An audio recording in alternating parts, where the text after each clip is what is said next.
Hey guys, it's Steve with Montana MuSINGS Outdoors, and it's the Sunday Night Live, and it's the game's not quite over, but it's over. So I just decided to kick this thing off, and Seattle. I kind of knew the Seattle Seahawks defense was going to be too much for New England, and it proved to be right. So yeah, they played really well tonight. So um, good for them. So got a lot of people in our area here who kind of follow the Seahawks anyway because they're sort of close.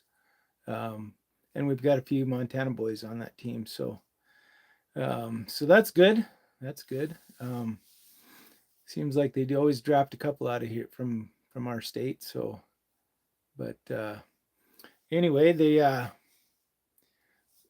just thought I would come back on here, and of course we always talk a little bit about 2A stuff, and I thought I'd just start off with that, and then when we get more people in here, we can talk about the game or whatever you want to talk about. So I do have uh, that 6.8 SPC. I did obviously get to shoot that thing, and it shoots pretty darn good, and I don't mind the velocities. I did a shooter's calculator on it, and with the velocity and energy kind of thresholds that you use for deer, like 2,000 feet per second and 1,000 uh, pounds of energy, then that works pretty good out to 325 yards. So I wouldn't plan on going past that anyway. So, um, but that should make a pretty good deer on with that 115 gold dot. So that's a bonded bullet that's going to work really well. But so of course, you guys probably heard some of the news that went on this week. I'm just on the AmmoLand website here, and so there's still all kinds of shenanigans since that Democrat governor got elected. Virginia is going downhill fast. There's going to have to be some major pushback to overcome a Democrat governor and Democrat House and Senate in that state. Um, it's not looking good. I wish the Supreme Court would just make some um, decisions or take on some cases where these decisions could be made, and pretty much just lay the law down and say, you cannot pass laws that are going to be unconstitutional. So I'm hoping they come out with some stuff that still yeah, sea chickens, yeah, they getting her done, so that's good. But and then we got somebody, I can't read it. It says hi. So Kevin Martin 2096 is in here. So yeah, congrats to the Seahawks for sure. So they they've had a heck of a season, and I was thinking about Sam Darnold and stuff. Having a good season with Minnesota last year, and then coming over to Seattle and winning the Super Bowl. That is crazy. So good for him. And Cooper Kupp winning another one. So, and he's a kid that played for Eastern Washington, so we were kind of familiar with him. So um, that's a good thing. The Reloading Weatherbug, hey, how you doing? Good to have you in here. And Tanya Forrester, hello. Jeremiah Purdue W3B says hi. So yeah, that's crazy anyway. Just that, sometimes somebody kicks you out and somebody else picks you up, and away you go. So and like I say, their defense is stifling. I mean to tell you. So, but like the first half was pretty tight. So, New England obviously couldn't get any offense going, but it was a tight game. Just four field goals or something. But yeah, not too bad. But yes, Jesus does love all of us. Let's just love him back, right? Do the right things. So anyway, the some of the just oddball things, like what I was talking about with Virginia. It's there was what is it, the VCDL that was created when the last time before Youngkin got in there, I believe. I mean, those guys did a heck of a good job doing peaceful protests at the, at the Capitol there, and I think they helped kind of turn the tide for a while there. But yeah, I don't know. It's just I don't really understand it. I listened to some of the clips of some of the legislators there when they were talking about it, and it's always all about public safety. And but it's funny, we're part of the public, and we should be able to protect ourselves.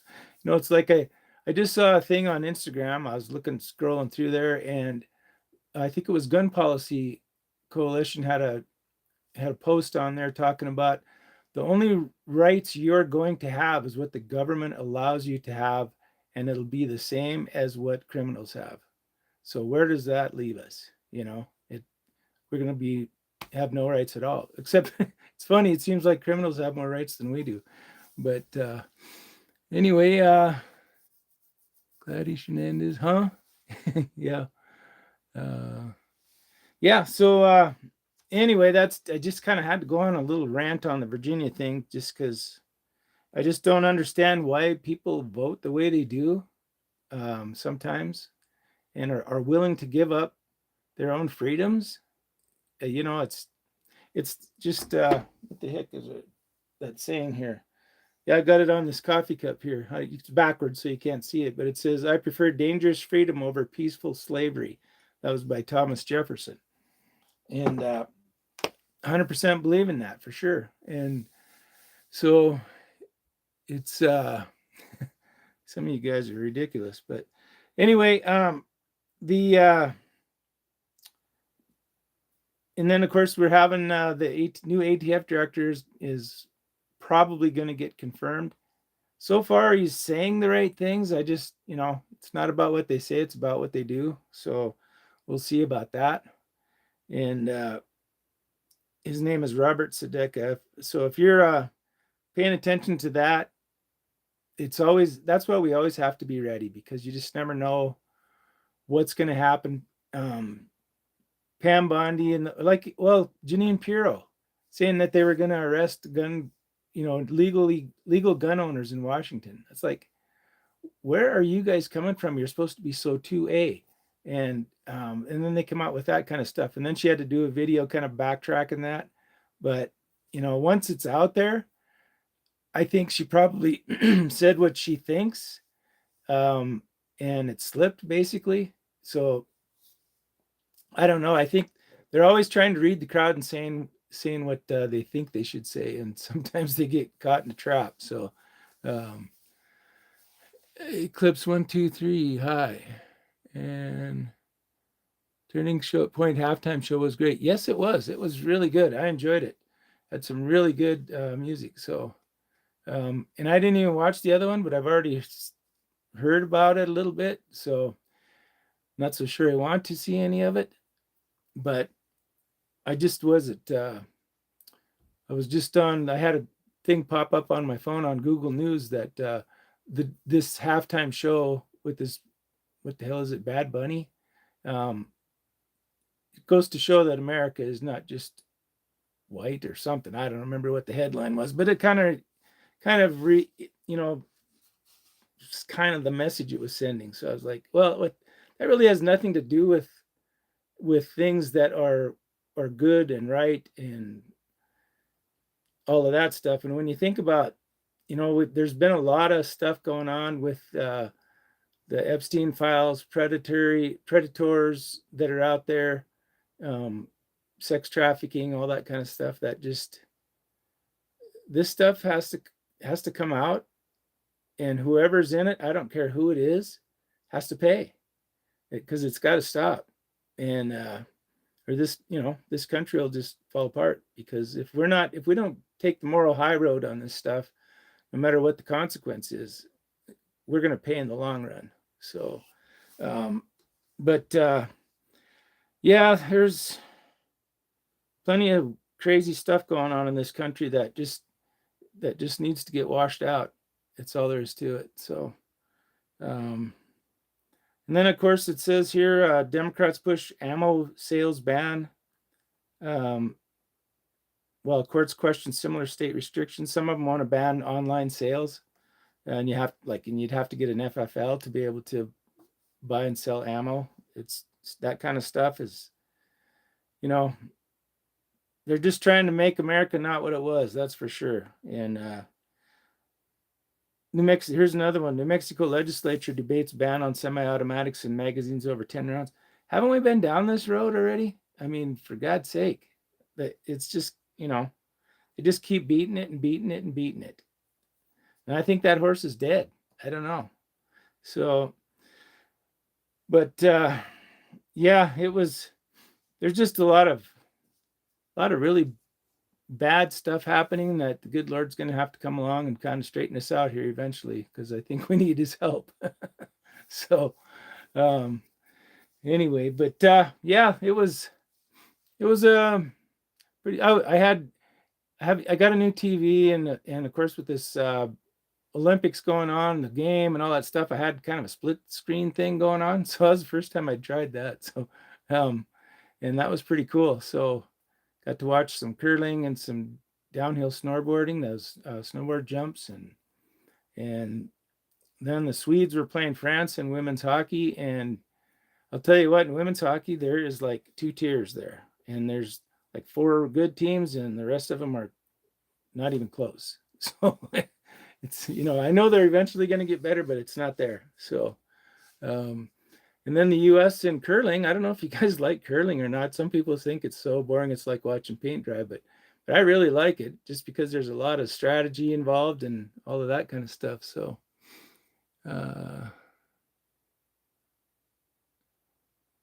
contributing factor to how small of groups a gun shoots. What is the biggest contributing factor? I think a lot of it simply has to do, because there are some barrels that aren't the best.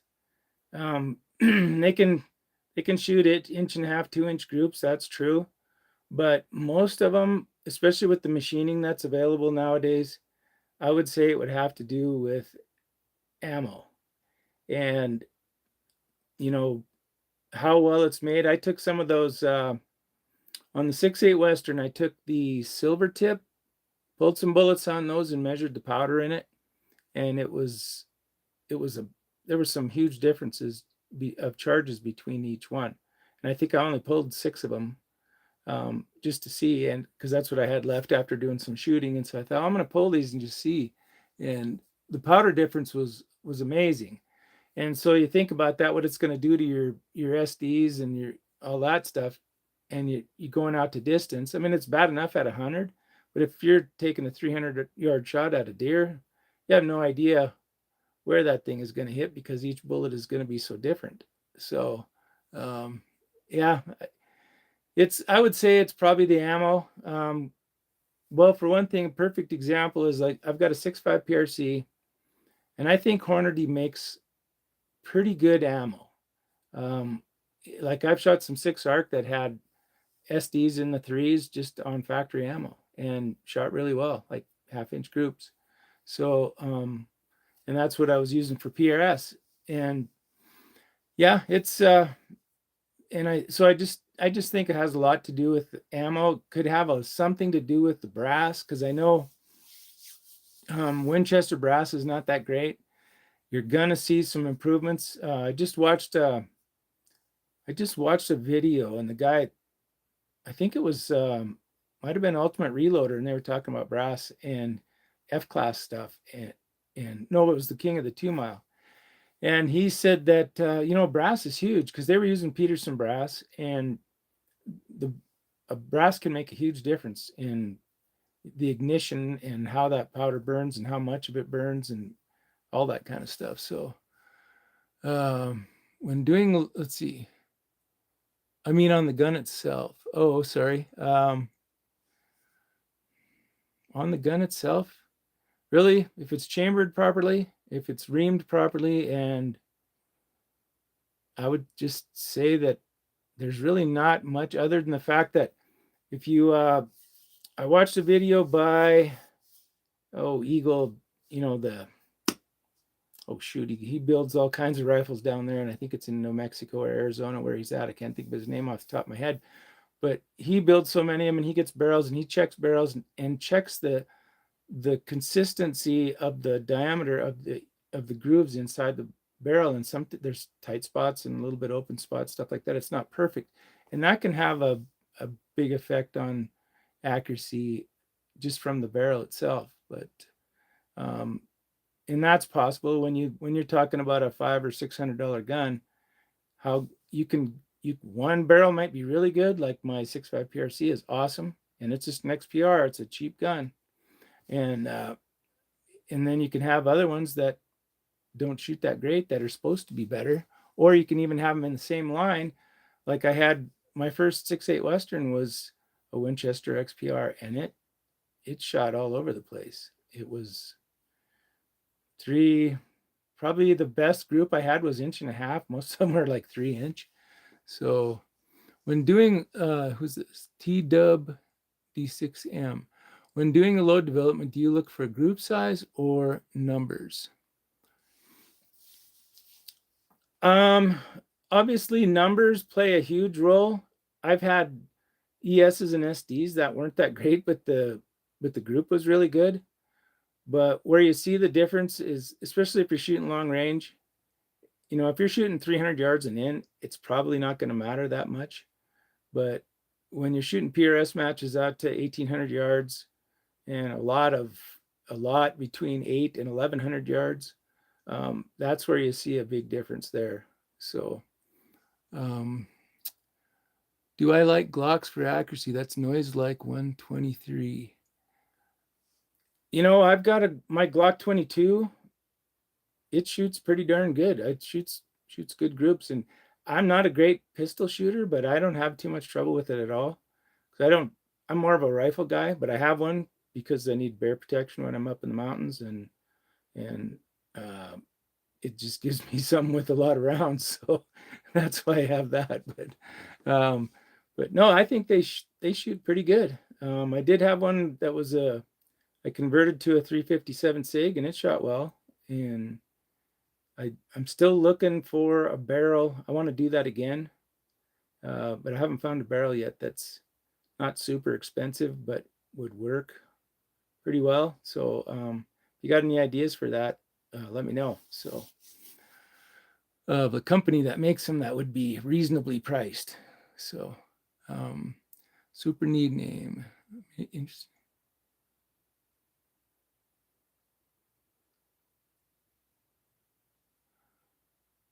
Let's see. Super Indonesia. Yeah, whatever. Let's see.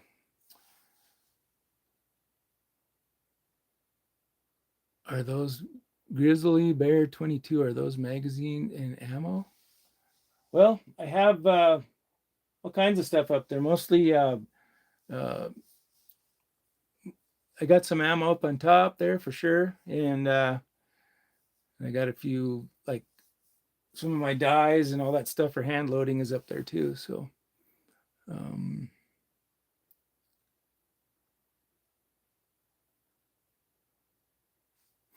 so that was yeah, just trying to catch up on some of the stuff here. So are you saying the barrel is the most important part of then? No, I really don't. I'm just saying that most barrels are are made pretty well these days. The rifling process is done pretty darn good. So I would say the most inconsistency would come from your ammo. That would be what I would say. So as long as the crown of the barrel is in good shape and was done well and that kind of stuff, so you don't have anything as the bullet's exiting the barrel that would cause any kind of problem. I would say that most barrels these days are made well enough to shoot 1 MOA around there. So that I would say most of your inconsistencies are going to come from your ammo. So yeah, it's the 6.8 Western, 6.5 PRC. A lot of these Magnum rounds, none of them are cheap anymore. It's ridiculous. They're like $60 a box, so $3 a round. And if you're buying Winchester, I think the silver tips, and some of the cheaper ones might be closer to 50, but it's still a lot of money for a round that doesn't perform that well. I have shot couple good rounds with those that weren't too bad with my Seekins. It didn't mind those, so it's and in that case, it might depend a little bit on the gun. Um, but I haven't really had. So once I got rid of that Winchester XPR, I got a Browning 20-inch, and it shoots things pretty darn good. And then I got my Seekins with the 24-inch barrel, and it shoots pretty most everything MOA or better. So you have a wider range of choices if your gun isn't too finicky. So okay, let's see. Engines Anonymous. What about comparing a Krieger barrel versus a factory Winchester barrel, for example? Well, in those cases, you're paying for what you get for sure. I've got my 6GT is getting built over in Kalispell, and um, it's a Hawk Hill barrel and single cut, so it's made to be very accurate. And so, but you're paying you're paying to have that thing chambered, the barrel just alone, and getting it chambered and threaded is going to cost you probably $300 more than what the XPR costs all put together. So, um, and then you got to throw an action on it, and like this action and barrel is going to cost me right around somewhere between 13 and 1400 bucks. So, and then had to buy stock for it, and that was another 600. So, and that's with the trigger though. I think it's I think it's a Timney, or it's either Timney or Trigger Tech. I don't remember at the moment, but um, so yeah, I mean, you get what you pay for, that's for sure. Um, and if you got a heavier barrel, like most of the hunting rifles are a thinner profile barrel, and of course you start getting the Kriegers and target barrels and stuff like that. Like mine's a .90. They're 1.2s. I mean, they're they're going to withstand. They're not going to have as much barrel whip. They got a lot of things going for them where they're going to, handle the heat better, and you're not going to have this. Sometimes you get that barrel hot and you'll just throw one out. You'll be going good. You'll have two really good shots, and it only on the thin barrel. That third shot, that barrel's hot and it'll throw it out a couple inches. So I've had that happen before. No, I wouldn't say that. No, I mean it could, I guess, technically at 100 yards, possibly you might get good enough groups with it, but you're gonna see the difference further out for sure, especially when you're putting a string of shots together. If that's why hunting rifles just don't really work for PRS, because you're shooting 10 to 12 shots per stage, so that barrel gets a little warm. So yeah. That's just my experience, which isn't a heck of a lot because I just started doing PRS. What was it? 3 years ago, I think. Yeah. So, but you can spend a lot of money in a hurry getting started on that stuff. So, but it's a lot of fun, and I just saw a video of some of the guys. I can't remember what channel it was, but they were talking about how PRS and NRL can just make you a better hunter too, because one of the main things is building a position, and there's going to be instances when you're out hunting where you really don't have time, and you may be having to shoot offhand. So you should practice that obviously as well too. But so the barrel does have a big effect on accuracy, and unlike you said before.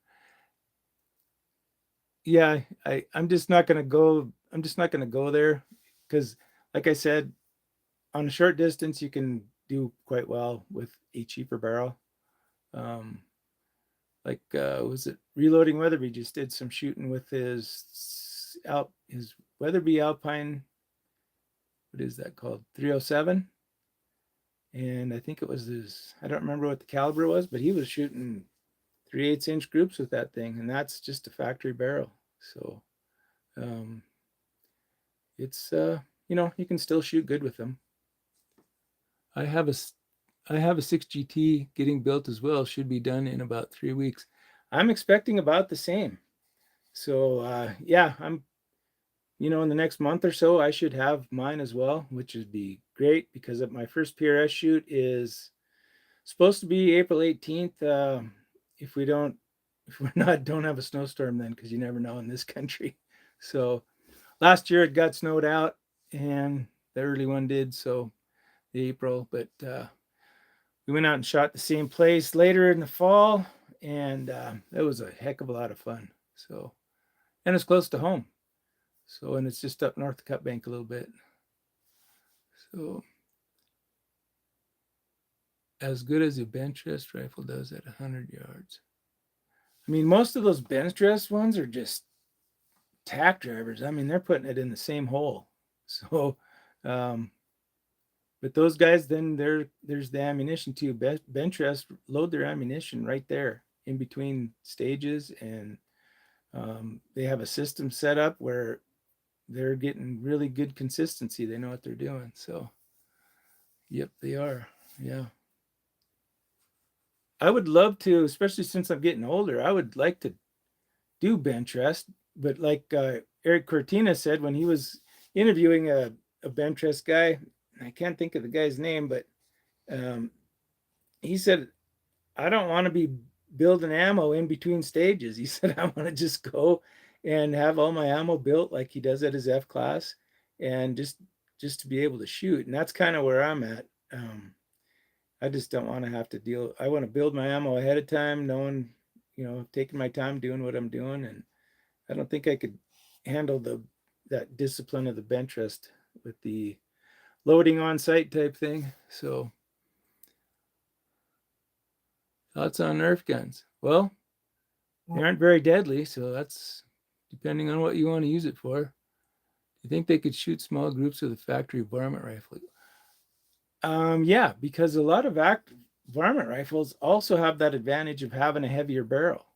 So that heavier contour barrel can make a big difference, because if you're shooting 22-250 and at a prairie dog town or something like that, and you're putting out a lot of rounds in a hurry. Matter of fact, I just watched Eastman's put out one of their groundhog gopher hunt videos, and he was shooting at 22-250, and yeah, it was doing a number on them, I'll tell you.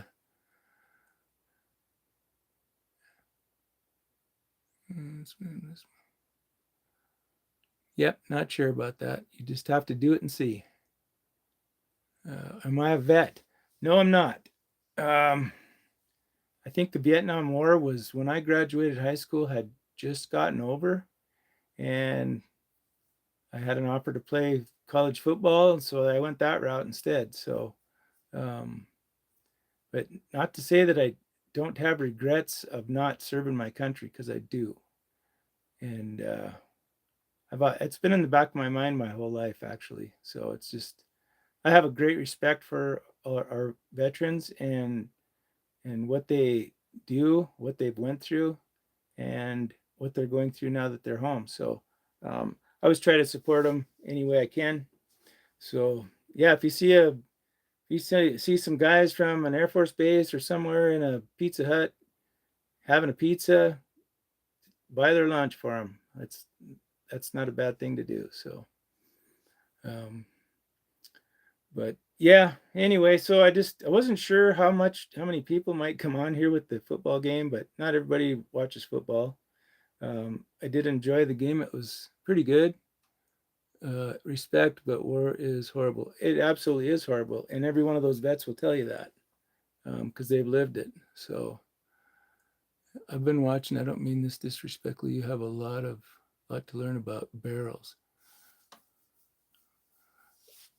Well, maybe I do. And I'm always learning. And there's like this gunsmith I have over there. I'm pretty sure I would could learn a lot from him, and because we do shoot PRS together, so it'd be kind of fun. But if you, I've only learned what I've learned in the last 3 years, and it's really not that much. It's scratching the surface. So, but I know that the ones that I have shoot well, and so I think just getting reputable equipment um, sort of takes that guesswork out of it, so you don't have to think about it too much. And and then that's where, to me, if you got good barrels, good action, build a good rifle, and then you can worry about fine tuning it with your ammo. I think that's the kind of the main thing. So yeah, I mean, my thing is, if anybody has knowledge that I can learn from, or hey, if even if you know somebody who maybe has a channel that talks about this kind of stuff and has really good uh, tutorials, or a good way of getting things across, that is a kind of a good teacher, throw his name out there. I'd love to go watch it. So, because like I say, I'm always trying to learn. I'm getting old, but I ain't dead, so I'm always trying to learn. So, but um, let's see what else. No more questions, but so anyway, guys, I think I'll probably just cut this off for the night, and hope you guys enjoyed the game, and watch the Olympics. Give me a thumbs up if you like what I said, or if you can send me some information. Heavy Remington, Winchester, etc. Varmint barrel can't be put on a good receiver and stock with reloads and shoot competitively with bench rest rifles. Oh yeah, no, I don't think so either. No, absolutely not. I mean, they can shoot well. They can shoot pretty darn well, but not on a consistent basis like bench rest. I've watched a little bit of bench rest, and to me it would just be something I think I would enjoy. But then you're talking about a whole another line of who was I watched somebody at, I think it might have even been Ultimate Reloader again, but they talked about getting started in it, and it would be like at a minimum of $15,000 to get probably set up with the stuff that you need, the gun that you need, and the rests and everything else that are just pretty expensive. So, and and I'm just a truck driver, so I'm not a millionaire. I just get by with what I can. So, um, but anyway, guys, appreciate you coming in here, and try to do this every Sunday night. Send me an emoji, maybe a thank you or something like that, just to help the channel out, and make sure you subscribe, and and it's just if we're going to keep going, YouTube doesn't pay much, so got to buy ammo and all that kind of stuff. So if you want to help out, that'd be great. So I appreciate it. But anyway, you guys have a good one, and it was fun talking to you. Reloading fun. I'd love to have more conversation with you, and see they don't understand how it all works either.